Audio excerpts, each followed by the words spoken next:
Presentación introductoria. Conflicto asimétrico y los límites del poder.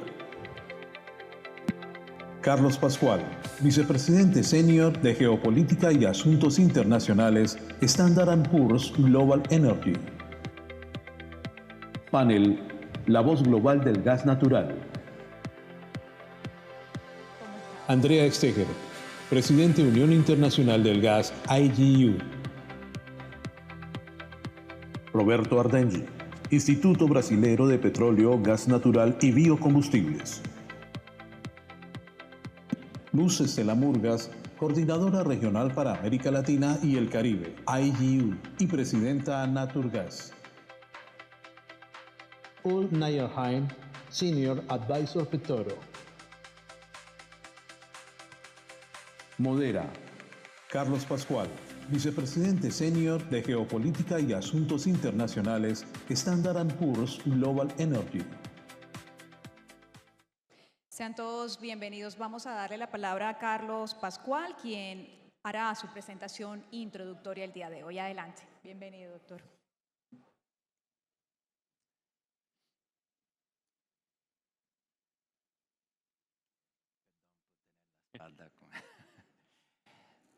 Qué gusto estar aquí en Naturgas otra vez.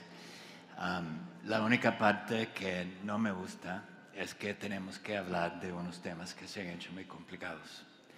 Le he puesto el título para esta conversación: Conflictos asimétricos y los límites del poder. ¿Por qué? Estamos en el medio de la crisis energética más grande, más profunda que hemos tenido en la historia. Y está provocada por la guerra que tenemos en Irán. ¿Y por qué?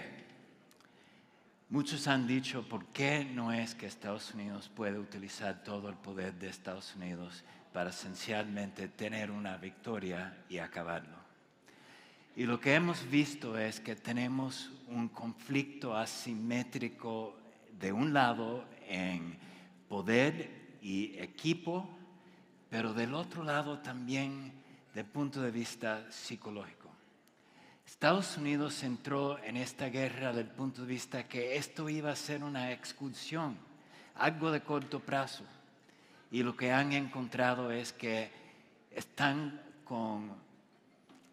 contra un país que para ellos es un asunto existencial. La existencia del país, la existencia del régimen, y tienen la capacidad y el deseo de resistir.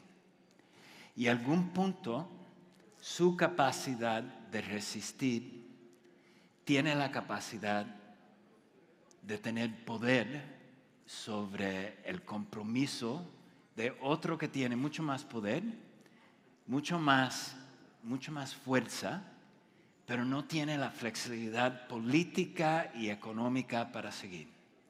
Y aquí es en donde estamos el día de hoy. Al centro de este conflicto tenemos el estrecho de Hormuz. No se va a resolver este conflicto hasta el punto que se pueda abrir el estrecho de Hormuz. La foto que te enseño aquí fue del 31 de marzo. Alrededor de ese estrecho hay 800 buques. No se han movido. ¿Qué pasa cuando no se mueven? No pueden ir al punto de recibir producto. No pueden tomar ese producto, y si no lo pueden tomar, tiene que ir ese producto o en el almacenaje o tienes que reducir la producción y a un cierto punto lo tienes que cerrar. El día de hoy estamos al punto que las llaves se están cerrando en la producción de petróleo. Les digo esto porque quiero que salgan de esta discusión reconociendo que si mañana se abre o si hay un acuerdo sobre el estrecho de Hormuz, el problema del producto no se va a resolver. Primero, todo eso se tiene que vaciar. Entonces, se tienen que abrir las llaves. En algunos países va a acontecer rápidamente. En otros países va a tomar semanas o meses. Y en algunas circunstancias, muchos aquí lo saben, las cuencas se van a dañar y a lo mejor no van a producir otra vez. eso no es algo de corto plazo. Y cuando miras el punto de vista de 20% del petróleo, 20% del GNL del mundo, el impacto que tiene en crecimiento global, el impacto que tiene hasta en fertilizantes para todo el mundo, hasta el punto que esto se resuelva, no tenemos una solución. Entonces, aquí viene otra vez el punto psicológico. Lo que pueden ver aquí es una lista de las amenazas que había hecho el presidente Trump y a veces los retiros. Algunas de las amenazas son famosas. ¿Y qué le quiere decir a los iraníes? Para ellos es una señal de desesperación. Cuando él dice que estamos casi al punto de resolverlo y ellos dicen, ni hemos empezado a negociar, lo que ellos toman de esto es, esta otra persona quiere la paz más que yo y lo van a extender todavía más tiempo. Entonces, llegamos y regresamos a este punto. Pero bueno, no puede haber una solución militar. En CERAWeek fue un tema que habíamos discutido en profundidad con el general Mattis, el almirante Ellis, dos personas que estuvieron encima del ejército y de la marina de Estados Unidos. ¿Y qué aprendimos de ese punto? Primero, lo que están viendo aquí, esto no es solamente un tema del estrecho, tienes que proteger todo lo que es el Golfo, que es un tamaño del estado de Texas. Es esa costa de Irán como un arsenal de armas. Solamente tiene que haber un misil, tiene que haber una mina que pueda derrumbar todo el proceso. Y si tratas de tomar una de las islas y pones ahí parte del ejército para protegerla o mantenerla, van a ser atacados brutalmente. Y si entonces las retiras, ¿qué le dijiste a Irán? Que el otro ganó. Entonces, la probabilidad de algo que sea una solución, que sea militar, es muy, muy baja. Entonces, todo eso tenemos que regresarlo y entonces analizar cuáles son los puntos que se tienen que negociar. Lo que traté de hacer aquí es poner un resumen de los 10 puntos de Irán, los 15 puntos de Estados Unidos que han hecho público y poner los puntos comunes. Y los quiero enfocar en estos. El primero es el nuclear. Para Estados Unidos es fundamental, pero para el presidente Trump, que ha salido a decir es el punto número 1, también lo ha dicho el J.D. Vance, el vicepresidente, pero lo que les hace falta es algo que sea mejor que el acuerdo de Obama en el 2015. Que en ese acuerdo había una provisión de enriquecer uranio por 15 años.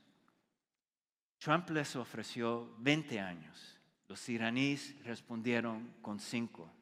Lo bueno es que empezaron una negociación, están así de aparte y esta parte se va a tener que cerrar. Segundo punto, los misiles. Para Israel esto es el punto fundamental. Ellos quieren que asegurar que Irán no tenga los misiles y los drones para poder atacarlos. Para Irán es algo, para ellos es esencial para la defensa. El peligro aquí es que Estados Unidos e Israel tengan distintos puntos de vista.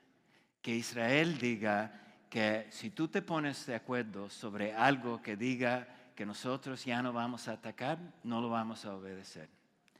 Y ahí Irán está mirándolo en una manera que ha hecho el tema del Líbano y Hezbollah muy importante también. ¿Por qué? Porque la percepción que tienen es que si Estados Unidos no puede controlar a Israel sobre el Líbano, no hay manera que lo pueda controlar sobre los otros temas también. Y entonces, finalmente, el punto de sanciones y compensación económica. que para Irán es fundamental que tienen que tener acceso a recursos. ¿Qué quiere decir todo eso? Para Irán, ¿en dónde empecé la discusión? Con el estrecho de Hormuz. Irán tiene su mano sobre el estrecho de Hormuz y eso ha sido su protección, su capacidad para apalancar las negociaciones, que ha traído a Estados Unidos al nivel del vicepresidente a una negociación con ellos. Y no hay manera que vayan a soltar de esa palanca hasta que tengan alguna aseguranza sobre todos los otros puntos. Eso es lo que los facilita tener un acuerdo. Pero míralo de este punto. Para Irán, ellos van a empezar con el tema nuclear, porque quieren presionar para el máximo de flexibilidad que puedan tener. Estados Unidos lo que quiere es el estrecho de Hormuz para que pueda decir que resolvió el problema económico. Primero, ni tienen una conversación en la misma plataforma. Y ahora lo que va a empezar en la próxima negociación son especialistas, expertos en todos los temas que entran en la discusión. Irán lo va a extender lo más tiempo posible. Lo que les quiero tratar de decir es que esto se va a extender. Nosotros en XP originalmente teníamos un escenario que podríamos ver el flujo de commodities empezando de nuevo por lo menos a un nivel en abril. Hemos pasado de ese punto. Eso no va a acontecer. Estamos analizando cuánto tiempo va a tomar, pero piénsalo así. Tienes que abrir la producción, tienes que mover todo lo que está bloqueando el día de hoy. Refinerías que se cerraron se tienen que abrir. Para GNL tienes 2 trenes en Qatar que se han destruido y va a tomar 3 a 5 años. Y del punto de salir el petróleo y embarcarlo va a tomar 10 semanas hasta la producción de productos refinados. ¿Ok? Entonces, dime cuánto tiempo esto puede durar. Por lo menos por meses, y cierto durante las elecciones dentro de este país, que requiere que haya una discusión dentro de este país, que el enemigo es esta guerra y que para el bien de Colombia lo que se tiene que hacer es enfocarse en tener todas las fuentes disponibles para tener seguridad de energía y no importa qué sería el combustible o la fuente de generación. Y ese mensaje tiene que estar absolutamente claro si queremos regresar a lo que había dicho Juan Manuel Rojas anteriormente el día de hoy, que el punto número 1 tiene que ser qué es lo mejor para el país, no para un sector, no para un combustible. Voy a acabar esto bien rápido, pero solamente para darte idea. La línea azul, lo que ven ahí, es la producción acumulada de petróleo en el mes de enero, un mes normal.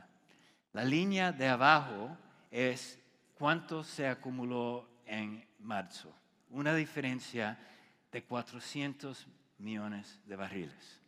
¿Okay?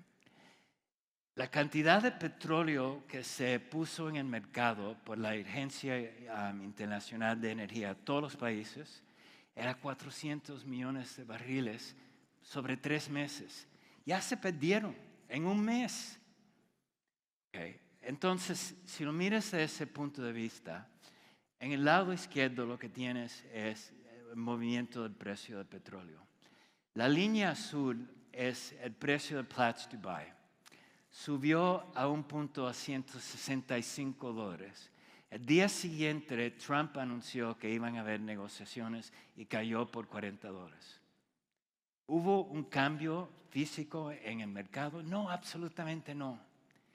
Y lo que muchos están equivocando es que el día de hoy hay una separación completa de lo que hay en el mercado físico y lo que hay en el mercado financiero y papel. Y a algún punto esa realidad física de no poder abastecer la demanda se va a tener que reconocer. Y la única manera de hacerlo va a ser la destrucción de demanda, y la manera que se va a hacer por precios más altos. Entonces, si están mirando aquí precios que están alrededor de 100, 120, imagínense, eso es antes que el mercado haya reconocido completamente la necesidad para la destrucción de demanda yendo para adelante. Se va a poner más difícil, y para la refinación, para el diésel, el jet, querosina, etcétera, los precios van a subir. Si creen que están altos ahora, se van a poner más altos para el futuro. Los dejo finalmente con este punto aquí. Para los países del Golfo, ellos van a tener que repensar su futuro. Lo que aprendieron de esta guerra es que Estados Unidos no tiene la capacidad para defenderlos. Si no tienen esa defensa, no pueden cumplir con todas las cosas que querían tener anteriormente, que querían ser un centro financiero, un centro para inteligencia artificial, etc. Para eso les hace falta aseguranza militar, aseguranza nacional. Estados Unidos no va a salir de la ecuación. Va a ser importante porque es poderoso y rico, van a comprar todo lo que puedan, pero van a haber otros jugadores. Y China se va a hacer más y más importante también. Lo que hemos visto es China ya empezando un proceso de criticar públicamente de la falta del orden globalmente, pero del otro lado tratar de apoyar por medio de Pakistán las negociaciones que están siguiendo. Tenemos un proceso que va a tomar tiempo, requiere concentración en cómo se pueda manejar, y de aquí vamos a regresar al tema de todo el panel para discutir qué implica para el futuro de energía. Y aquí quiero empezar 4 partes de una discusión. La primera sobre seguridad energética. Y creo que una de las cosas que estamos viendo es que se tiene que redefinir qué quiere decir esa seguridad energética con los cambios que estamos viendo ahora. Y Andrea, voy a empezar contigo. Edúcanos. Bueno, gracias, Carlos. Muy buena presentación y muy complejo donde estamos. Como decías tú, no hemos todavía visto las consecuencias de lo que está pasando, de cierta forma. Por supuesto, como en algún caso se dice, cada crisis tiene la necesidad de transformarse en una oportunidad. La oportunidad para este sector es averiguar cómo mejorar su diversificación, cómo ampliar las opciones de rutas, de sitios de producción, de posibilidades de desenganchar la oferta y la demanda de los puntos estrechos en que estamos. Posiblemente me quedo un poco más optimista de los datos que tengo, porque optimista en términos de seguridad, porque lo que está pasando, y no olvidemos el tema transición de que hemos hablado en el panel antecedente, lo que está pasando en el sureste asiático, que es el más afectado en términos de gas para la reducción de GNL del Qatar, es que está subiendo el consumo de carbón. ¿Está bueno? ¿Está malo? Es la solución disponible e inmediata que muchos países tienen para conseguir demanda en su país. Esto puede reducir la tensión sobre GNL, pero si puedo añadir complejidad, es que no solo es un tema de energía en sí mismo, pero es un tema de fertilizantes, es un tema de helio. Entonces hay una cadena del valor que está afectada. Regresando a seguridad, no hay posibilidad de resolver este tema de manera muy rápida. pero si hay una prioridad que la política y la industria tienen que alinearse es cómo realmente cada región, cada país que tiene sus propias características puede disfrutar de esta ocasión para mejorar su capacidad de resiliencia. Esta situación me recuerda mucho lo que pasó en 2022 en Europa, pero también lo que ha pasado a comienzos de ese milenio, cuando hemos liberalizado el mercado europeo y el mercado tenía todas las reglas para funcionar en caso de funcionamiento del mercado. Yo, por cierta parte, tengo una experiencia única al mundo, si puedo decirlo de esta manera, que he manejado almacenamiento estratégico de gas y lo he utilizado en Italia para gestionar una emergencia. Entonces, hay medidas que tal vez tenemos que decir que son estratégicas, aunque ahora nos parezca que el costo de estas medidas no es correcto, no es bien ponderado, porque normalmente no vamos a utilizar estas medidas. Pero en términos de seguro, por supuesto, sin seguridad energética, los países y las poblaciones van a sufriendo. Esto es el tema. Déjame brincar ahí y seguir ese tema, Roberto, contigo. Uno de los puntos que menciona Andrea es cómo recibir el gas. Brasil tiene muchas opciones. Productores pueden importar de Argentina, importaban antes de Bolivia, y GNL también. Con todo lo que ha acontecido, ¿cómo pueda cambiar? ¿Cómo piensan sobre el gas y el abastecimiento de gas para la seguridad del país? Sí, verdad que ese es un tema muy importante, porque cuando uno mira lo que tenemos en Brasil para el futuro, como no solamente un gran consumidor de gas, pero también un gran consumidor de fertilizantes, de productos de petroquímica que están conectados con la industria de gas, tenemos una perspectiva positiva, pero preocupante, porque lo que usted ha mostrado aquí, Carlos, es realmente increíble, ¿no? La situación que tenemos en este momento en el mercado, realmente yo no veo nada que pueda resolver eso a corto plazo. Se puede resolver en un momento u otro por los trabajos de los diplomáticos y de las negociaciones que se suspenden en conflicto, pero la consecuencia de lo que le está pasando va a ser muy de largo plazo. Yo creo que hoy países que tienen algún nivel de dependencia de gas y de petróleo van a pensar muchas veces antes de volver a tener un cierto nivel de comprometimiento con el suministro de hidrocarburos de Oriente Medio.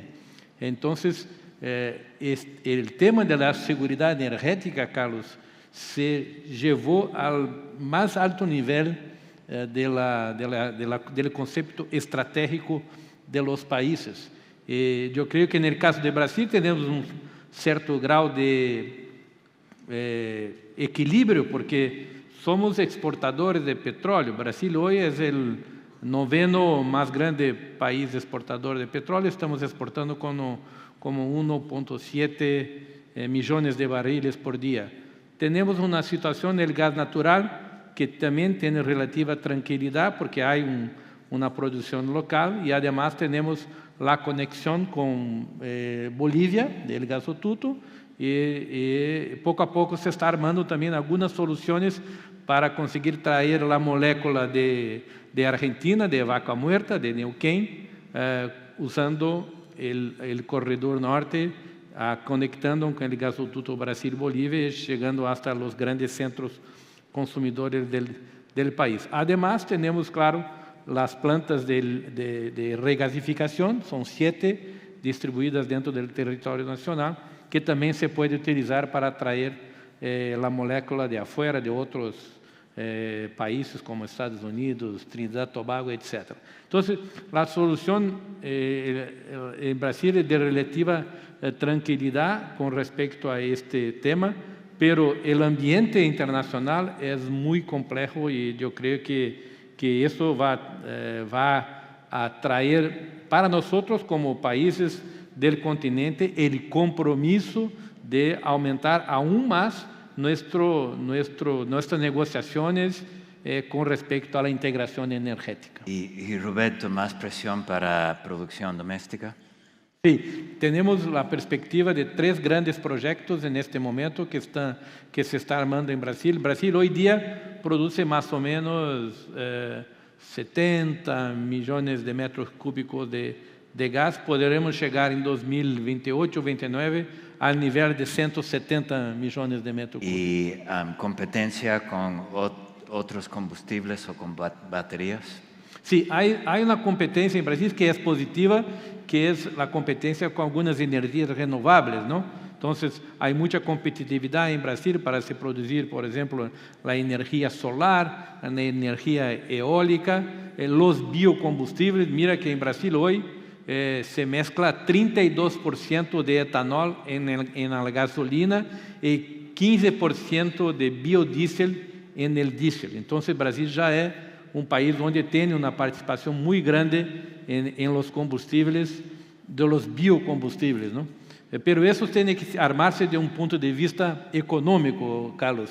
Yo creo que lo más importante es que estas energías alternativas o energías renovables que son tan importantes, y yo creo que esta situación toda de conflicto internacional va aún más nos traer la oportunidad de tenemos la inserción cada vez más grande de las energías renovables, pero eso tiene que darse en un ambiente competitivo, de preferencia sin subsidios, sin mercados cautivos, porque eso no es bueno para un planeamiento de largo plazo. Y Lustela, esto empieza a abordar sobre un tema que habíamos empezado a platicar anteriormente, que estamos manejando moléculas y electrones y se tienen que manejar en conjunto.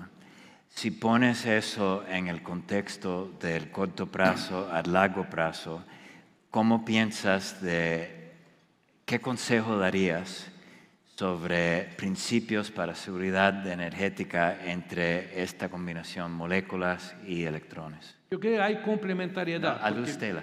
Perdón. Pero ¿quieres decir algo, Roberto? No, sería decir que tenemos que tener la idea de colocar todas las energías una arriba de la otra con soluciones más completas, ¿no? No priorizar una u otra, pero sí tenemos una opción un poco más comprensiva, ¿no? Así que una competencia muy sana, inclusive entre tecnologías, Exacto. para que la competitividad al final sea la que nos permita ir en esa diversificación de fuentes, logrando construir una seguridad energética.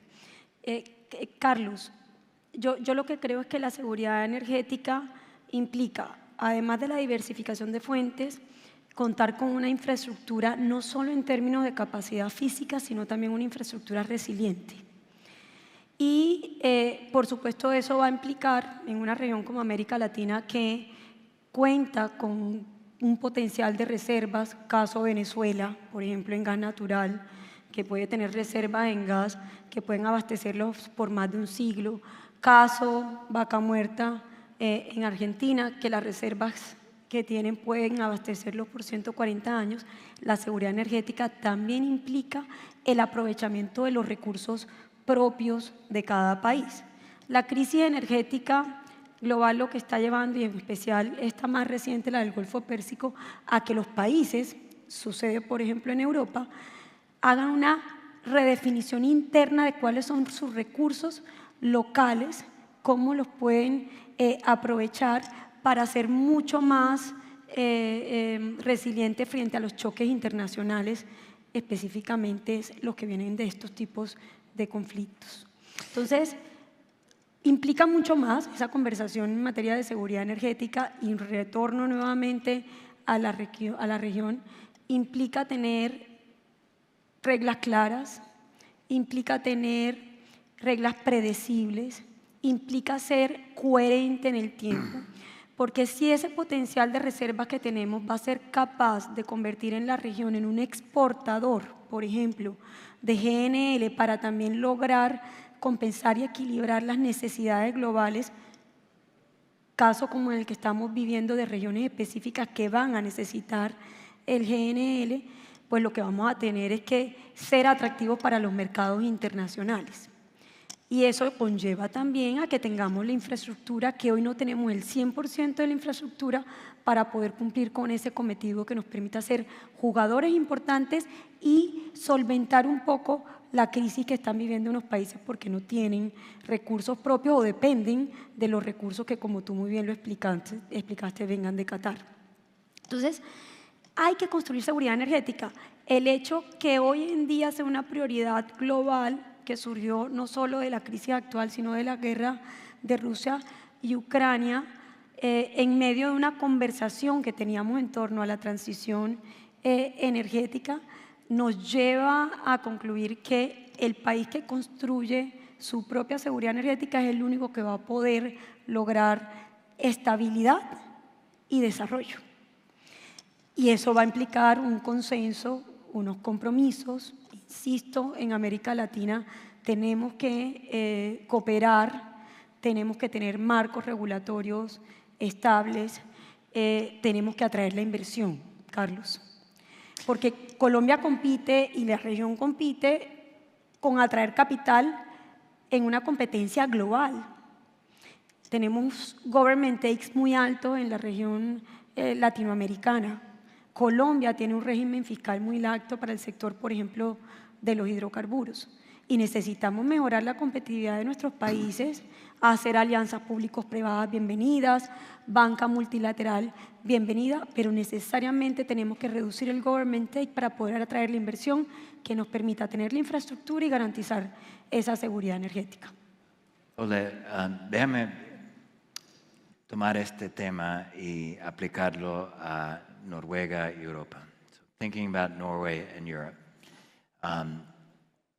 Norway played a critical role at a time of crisis for Europe, and you became a principal supplier of natural gas.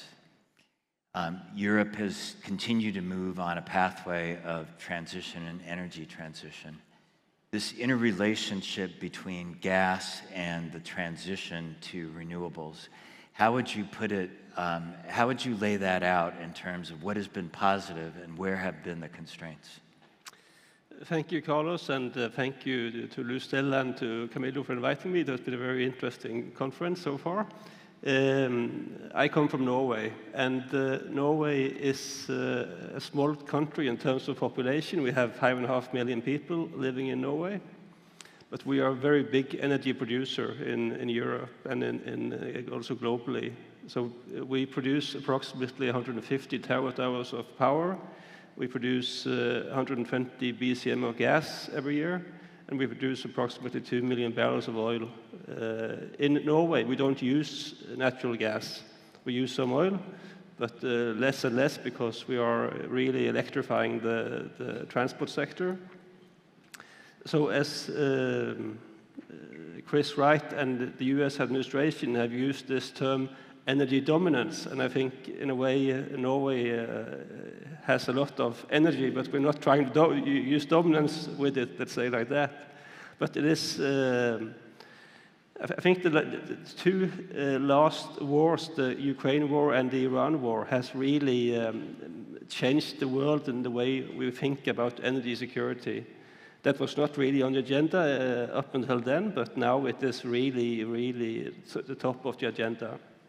But that, the solution to that is also, in many cases, actually to reduce emissions and to produce more energy at home or with friends, not with countries that you cannot depend on or trust, basically. So I think that also in Europe, the energy security has become very important, but they also are trying to reduce their emissions and to reach the net zero goals, although it will be very difficult. And also in Europe, you have the case that most of the European countries are energy importers, and given it's not a very big continent, and many people. You don't really have the resources, neither in sun or wind, or of course not hydrocarbons, to supply yourself easily, at least. So that is an issue for Europe. It's difficult for them to be in, let's say, Norway's position. But we, of course, export all of our energy to the European market mostly. And we're very interconnected with the European market, both in gas and also in electricity. But I think that for many countries, especially the importing countries, they will look at other sources and in particular, if they can do it at home, they will do that. And most likely that will either be nuclear or it will be sun or wind resources that they have available at home. I mean, two really important points there. El primero, lo que te quiero decir es que si vas a depender de importaciones, tienes que tener confianza en el que te está exportando. Y si no tienes esa confianza, te pones en riesgo. Y segundo, es esa importación para un hidrocarburo probablemente va a ser algo transicional y tienes que prepararte para esa realidad que tienes que estar pensando para el futuro. Y déjame usar eso para mover el tema un poquito sobre algo básico, la importancia de tener energía para la industria y para la energía eléctrica. Porque si en fin no puedes prender la luz, si no funciona la industria, si no puedes generar trabajo, entonces obviamente fallas. Y Lustela, regreso aquí para empezar contigo. ¿Qué sería tu perspectiva para la política pública, entonces, para, como decimos en inglés, to keep the lights on? ¿Qué serían los puntos básicos aquí que deberíamos estar pensando para asegurar que el propósito de la energía se pueda cumplir? Lo primero es que hay que tener políticas públicas de largo plazo. Yo decía en mi discurso de instalación que la política energética en Colombia no puede depender del gobierno de turno ni del ciclo político. Necesitamos, precisamente porque la energía tiene que ver con la calidad de vida de las personas, con el bienestar. Lo usan, por ejemplo, en el caso del gas para cocinar, para transportarse, para calentar el agua. Necesitamos proveer una energía confiable, segura y competitiva a largo plazo. Eso es lo primero. Pero yo insisto en que en el caso de Colombia necesitamos crear un programa de atracción de inversiones, Carlos. ¿Eso qué implica? Que necesitamos estabilidad jurídica, reglas claras, predecibles, no por menos de 15 o 20 años, que venga acompañada de estabilidad tributaria.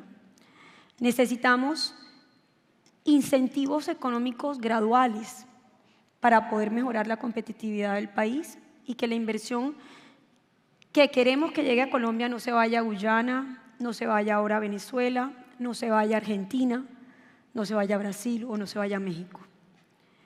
Necesitamos tener una articulación interinstitucional para que se puedan agilizar y priorizar todos los trámites, las autorizaciones, sobre todo en el caso de Colombia en materia de consultas previas que son requeridas para desarrollar estos proyectos de exploración y producción y de infraestructura.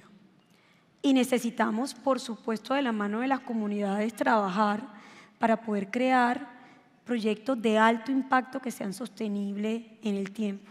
Estos 4 pilares deben de rodear la política energética de Estado de manera tal que nos permita garantizar seguridad energética aprovechando los recursos de manera sostenible, y yo creo que eso va a dinamizar y a reactivar el sector en Colombia para poder garantizar el abastecimiento y el suministro, tanto para la generación de energía eléctrica, el respaldo a las renovables, para descarbonizar sectores de la economía que aún utilizan energéticos más contaminantes y para continuar en esa transformación social que nos permita reducir pobreza energética, que no solo se refiere al acceso, se refiere a la intermitencia del servicio de energía o de gas, entre otras.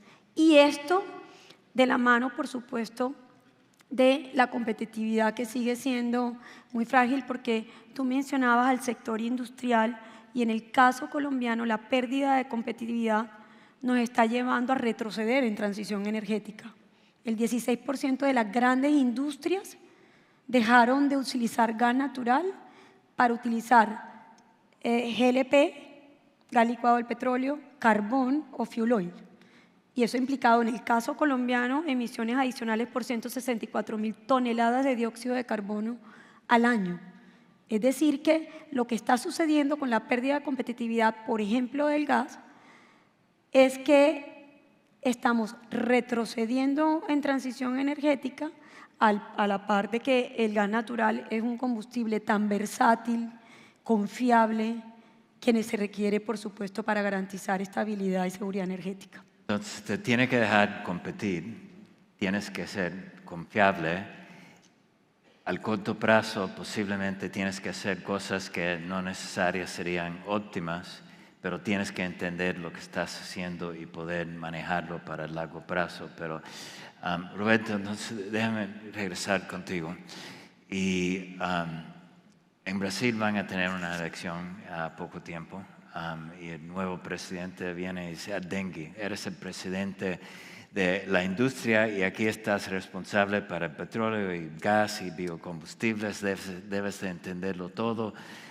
Entonces, ¿qué realmente debo de hacer aquí? Porque estoy pensando que me hace falta más carbón, pero a lo mejor gas, pero no lo quiero importar. ¿Qué consejo le darías?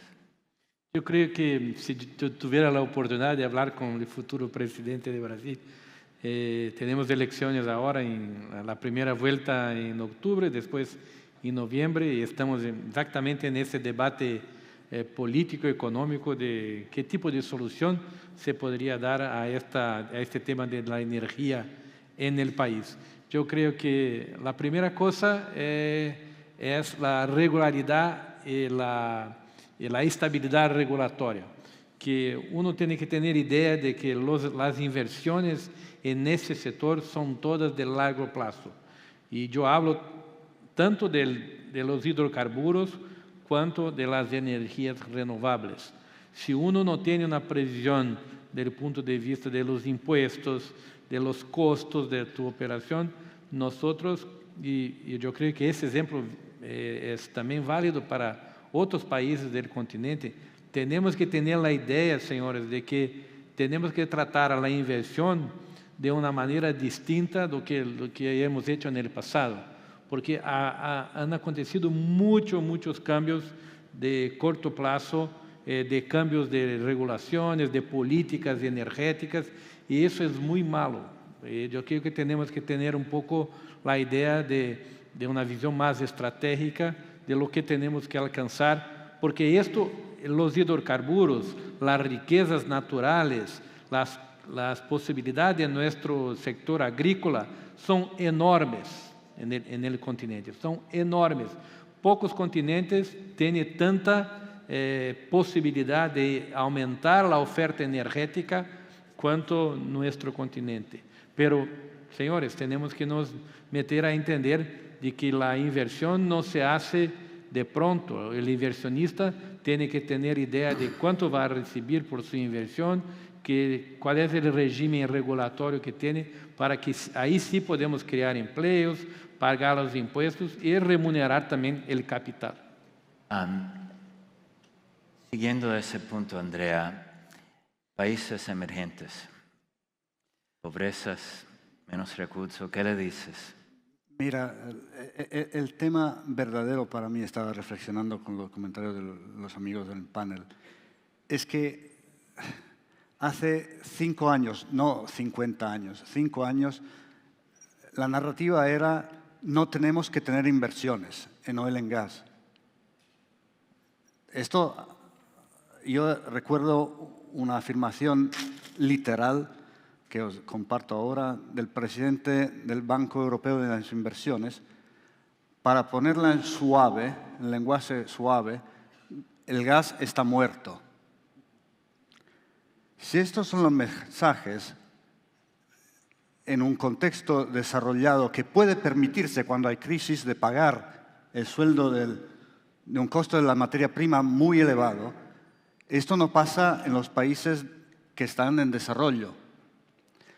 Nos olvidamos que, regreso a la crisis de 2022, Europa pudo sobrevivir gracias al shale gas americano y a la licuefacción americana y al hecho que hemos subtraído GNL a Pakistán y Bangladesh, que han tenido blackouts y brownouts.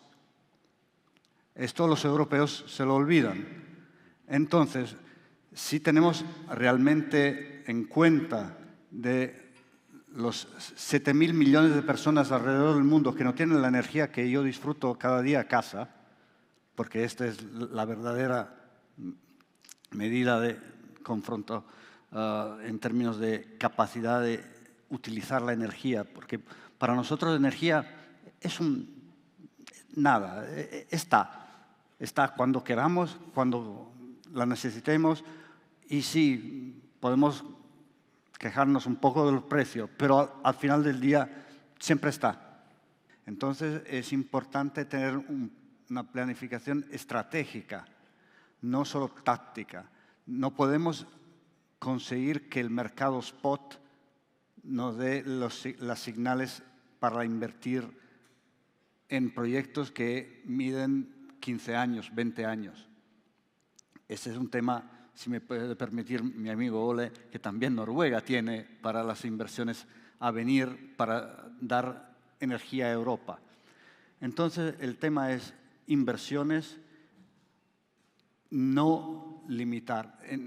Hemos dicho en varias ocasiones lo que es necesario en términos positivos, lo que es necesario en términos negativos es eliminar construcciones inútiles, es eliminar la posibilidad de no tener las tecnologías que desarrollen su resultado. Esto es el hecho fundamental. No podemos escoger ahora un ganador solo para todo el mundo para los años que vienen. En ese sentido, el gas es una de las opciones que podemos y debemos desarrollar. Y Lustela, quisiera darte la última palabra aquí, tomando todos estos temas. Estamos aquí en Colombia, todos están pensando de los procesos que vamos a ver de cambio con las elecciones que van a haber aquí. Si tuvieses que empezar a juntar todas estas piezas en una manera que pueda guiar una política pública para este país, ¿cuáles serían algunos de los principios? Necesitamos incrementar oferta de gas para lograr competitividad en favor de todos los colombianos.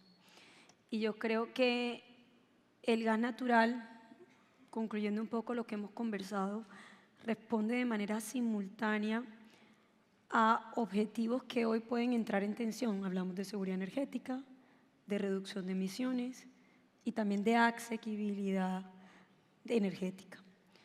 Y el gas natural, yo mencionaba en mi primera respuesta que es versátil y es confiable, pero quiero detenerme ahí un poco porque es versátil, es porque puede adaptarse a múltiples usos, que los hemos mencionado, y escalas, desde la generación de energía eléctrica, renovables, transporte, hogares, pero también destacando la producción de fertilizantes.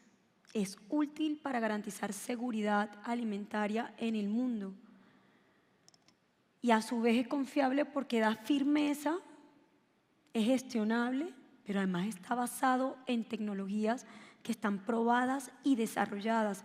En este sector no se requieren con urgencia nuevas soluciones.